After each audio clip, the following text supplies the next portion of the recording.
Just get rid of that because that just looks weird. It's not period correct. Hi! Hello. This is exciting. You're the first man that appears on this channel, I think. So the viewers are gonna freak out. So this is Zack, and Zack has a very interesting job. Well, I'm a period tailor. So I make men and women's bespoke clothing from the 1660s through to the 1920s. But I sort of specialise and have found my sort of niche in the Georgian and Regency period. And you're really good at what you're doing. Oh, shush. So what is your favourite, aspect of it? I see there's so many different aspects, but I think one of my favourite bits to really get my teeth around is the research with some things, because you can delve into something and you go down this rabbit hole of research far away from what the client actually wants, and then you go, but what about striped pink silk? And they go, no, but this research says, and it's that joy of realising that the people back in history have always been people. We sort of look at them as these sort of doll figures, so it's almost, it's really fun to see these accounts crop up, and also like tailors writing to people saying, you owe me money. I love these. And people writing to tailors saying, where's my suit? And it's like, you're not getting it till you pay me. You know, and it's always been the same. Exactly, it's always a question of money, and that's, you know, no different today. Bespoke process, it's sort of like a dance, a marriage, wow, damn. and other such superlatives between a client and the tailor. So it's like negotiation. Exactly, you know, it's negotiation, it's working out one another, because after all, the person has to be comfortable being very vulnerable with me, but because people almost use me as a counsellor in a way, so you know where their body insecurities are, and you sort of help them deal with those and get over those. Do they often not know what they want, actually? Like, do they just come to you and they're like, oh, I kind of want something like this, but then I'm not really sure and I'm not an expert, so just tell me what you want to do? Very much so. I mean, I get people in with an idea of, this is sort of what I want, and they've got an idea, and you go, okay, cool, that's a great thing, but doesn't necessarily work on you, that colour scheme, let's try this. It's having that sounding board, that sort of sanity check of what works, or is this possible? How is the whole process different from like modern bespoke clothing? I suppose the biggest difference between what I do and a modern... Oh, are you playing with... I'm not playing, I actually just like accidentally almost killed myself, but no, continue. I suppose the biggest difference between what I do versus modern bespoke is that I'm a one-man band. I'm not a whole team, so there isn't the front of house, there isn't the marketing. You don't have an army of maids just... I don't have an army of people, you know, sewing, and I'm, you know, so I'm all the things in the pattern cut and all that stuff as well. The majority of what I do is hand sewn because of what I do. You can still get that sort of level of bespoke and everything at Savile Row and places like that, but unfortunately it is a dying art because, you know, it's just expensive. And slow. And slow, you know, it takes time and patience.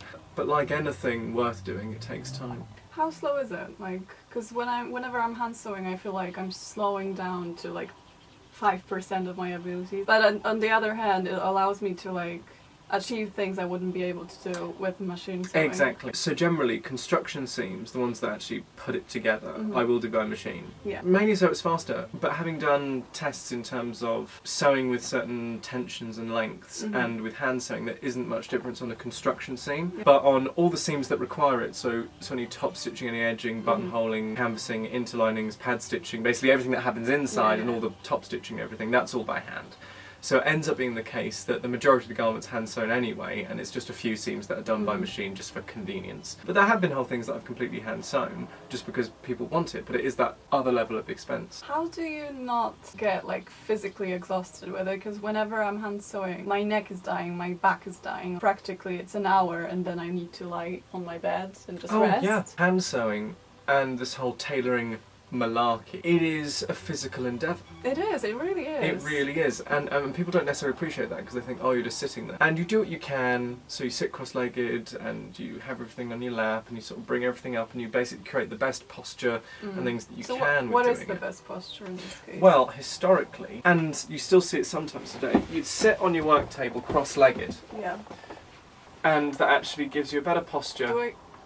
Oh, here's the back of my head. Ah! So you'd sit cross-legged and you'd have your work here, plus you're off the ground, you're off the dirty cold ground, Yeah. you're closer to natural light, because historically you'd sit on a table next to the window. I don't really have the same space for that. And you'd sit like this, and it's actually better, but generally what I do is I'll sit on a pillow as well, because hard tables are hard, and I'll put like a pillow or two on top here. So it's higher. Yes, it's higher, and you then don't have to go like this. and then you just sort of look down, and then with using the thimble it just becomes a much easier process. It's all about knowing your body. And if your body's telling you that something's hurting or that what you're doing is uncomfortable, then you change it to make it possible. You know, I do find myself slouching and sort of doing that occasionally. That's what I'm doing all the time. But just reminding yourself that. Oh, actually I'm doing it now. I'm just like, oh, what's the healthy position? Oh, my back hurts. It's almost like yoga. You can just do breathing exercises while I'm doing it. Yeah, I'm sewing a seam, but I'm so zen. The majority of the time it's like I'm sewing a seam and I'm really angry. After all, I've got the dream job in terms of that I'm doing something I love. And you're getting paid. And I'm getting paid to do bad. it. Yeah, yeah. And I just wish everyone could have that. But it's not doing what I'm doing. Because if you all start doing what I do, I will kill you. Give up! Stop watching! But what's also interesting... Please don't. Sorry. They're actually terrifying me. The interesting thing is, this is your job, but this is also how you dress every day. Yeah. Whenever I think I'm a bit old-fashioned with my choice of garments, I just have to look at your Instagram, and I'm like, no, I'm good, I'm fine. Practically modern. I'm not gonna ask about people's reaction because it's probably the same as when I go out. But what's the most ridiculous comment you've ever gotten, based on your appearance? Oh, I've got some great ones. So one, it was by this, imagine sort of like a rapper type guy, you know, that sort of aesthetic. Yeah. So I was walking around London, and he was like, mate, you got f***ing swag to burn. And I was like, thank you very much. Best one's a kid saying, are you a magician? I'm like, Oh, because of the hat? Yeah, it's because of the top hat, and I'm just like, oh. I wish you could just have some spare rabbits in your Exactly. hat, just in case. Well, so you could just go like, yes, I am. Well, Here's generally a I've got rabbit. food in my hat, like sandwiches, yeah. or my bus pass, or my wallet. Why did I not and stuff. think about that? Some of my hats are really high. Yeah. But isn't it I feel like sometimes when people have no idea what they're seeing, they try to come up with the closest history, the closest possible connection they make. So I'm often Anne of Green Gables or Queen Victoria. I get it Harry. doesn't matter which era that is. It's I just get- a dress. Yeah, That's the first female character that comes to my mind. exactly. Yeah. I get Sherlock Holmes, Oh. which is all right actually. Some people come up with Beau Brummel. I'm like, oh, thank you. Someone knows their history. That's close enough. But I get Harry Potter a lot, and I'm like, and I'm always willing for people to stop me because I occasionally get messages on Instagram or on Facebook saying, I saw you around town, or I saw you in a cafe, and I was there, and I didn't want to disturb you. Yeah. It's like, no, disturb me! Disturb me, I'm disturbed enough, it's fine. And I love nothing more than meeting other enthusiastic people. Yeah. I don't really see you guys as sort of fans or people that should bow down to me. But You should though. you should. No, but I mean, who am I to sort of be receiving all this adulation? I have a weird question for you. Do you go have, ahead. because you've been in a lot of photo shoots, obviously. Do you have a go-to historical pose? Because I found that a lot of my friends have a certain pose that they do when people are taking pictures of them and they're in costume or in historic clothing. A certain historic Should I stop it? Yeah. A certain historic pose. I don't know that I do. It very much depends on what I'm wearing. Yeah. You know, especially if I'm like, look at this, it's a thing I made, I'm going to show off the Yeah. waistcoat more than it's possible Yeah, to, or obviously. naturally would. But I think it's that whole sort of somewhat sideways on sort of, I'm just voguing. Because it's all about the gram, isn't it? In my case, it's always this putting your hands together. Because it's really comfy, especially if it's some side hoops or anything Sure, the back. sure. I don't know if I've got one side better than the other. I don't know. We're gonna have to have a frame of that printed Decide. out and just What about just straight on? Like some sort of weird pigeon. Yeah, that's never a good idea. No. Does wearing this type of clothing change the way, not you behave because that's ridiculous, but the way you move? Certainly it does change the way in which you move. But because of the tailoring and the nature of it, you've actually got a much larger range of movement than if you're wearing a modern business suit, for example. It takes a little bit of getting used to, but then you realise that, oh, this is better. Because that's the thing. People get confused between comfortable and lazy. People think that in order to be comfortable, you need to be all loose and everything. You can be wearing something beautifully crafted and tight fitting and everything, but because it's made for you and fits you, Yeah. it is comfortable. So bespoke comes from you have bespoken it, you have spoken it, you have asked for it. So it is no one's symmetrical. Yeah. And people shouldn't have a go at themselves for patterns not matching up or things like that, because we're not the same on both halves. So you might be a bit off, or one shoulder higher than the other, one arm longer than the other, things like that. It's a life skill that everyone should have. Everyone should know how to sew on a button. And that's not like a make or break thing in terms of being with someone or something. It's like you must have that as a life skill. Can you sew a button on? Can you sew a button? Bye. It's like you can't sew a button on. See ya.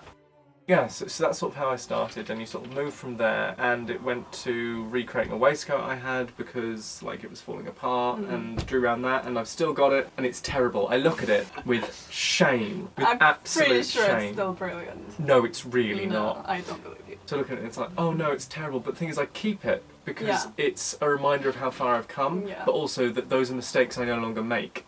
Time it was heartbreaking. Just have it on your wall. The wall of shame. It's like this is where that's where I came from. So you mentioned Victorian clothing. If you had, let's say, a month where you didn't have to do anything and you could just sew yourself a set of things from a different era that you're currently into, what would you choose? Oh, that's difficult. What is like a project that you had in mind for a long time? Oh yeah. But didn't have time to do it. Probably like a silk 1750s, 1760s outfit. Then also I want to do more sort of mid-Victorian pieces. Plus I think at the moment people are pigeonholing me into sort of going, you can only do Regency. It's like, no, I do other periods. Yeah, you should prove it to them. Exactly, but it's just time. Yeah, I know. Because I can't wait for those clients to come along, so I need to be more proactive with making the stuff for myself. How often do you make stuff for yourself? Do you have like a set wardrobe, and then when something falls apart or like is unwearable, that's when you make a new piece, or do you like make a new piece every couple of months? Because your wardrobe is what, entirely sewn by you?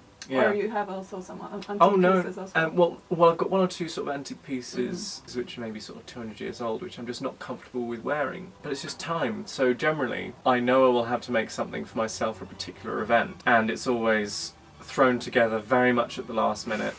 And I always sort of like, there are things that aren't finished with it, and you're wearing like a half-finished garment, because I'd much rather wear something half-finished or half-finished inside than deliver something to a client that wasn't finished. So it's like the client comes first because it's my business and it's all about them Benjamins. Yeah, I mean, it would kind of suck if they saw your pictures of you wearing new garments and you're like, oh, I didn't have time to finish your stuff. But God, can you imagine? It's also talking people through the whole bespoke process in terms of that you need to turn up for fittings.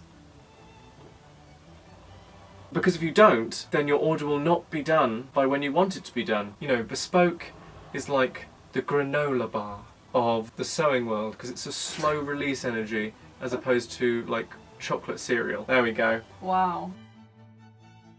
Bespoke is the Weetabix is probably better. Oh no. Weetabix is so dry though. Oh, it is! Oh yeah, no, that's true. Yeah, so it wouldn't be Weetabix. Back to granola. Granola. Here we were thinking, oh, we're going to talk about costumes and outfits and everything, and here we are talking about granola. It's better than Weetabix.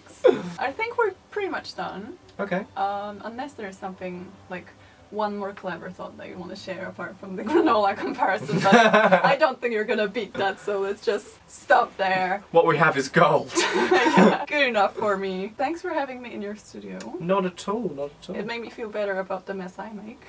Yeah, because this looks very tidy. You don't want to see what's over there. It looks very creative. It's what creativeness, disorganization and panic looks like. Thanks for watching. Check out Zack's work on Instagram. Do you have a website? No. Yeah, I do have a website. You do? Yeah. Well, you do have a Facebook page. I've got a Facebook page, Twitter, Instagram, the whole thing, Pinterest as well. Oh, on there. okay. So, that's good to know. so find me over the whole of the social medias. You can stalk him like in whatever way you want. Yeah. So, go do that. Oh, by the way, we were sitting on the table the whole time.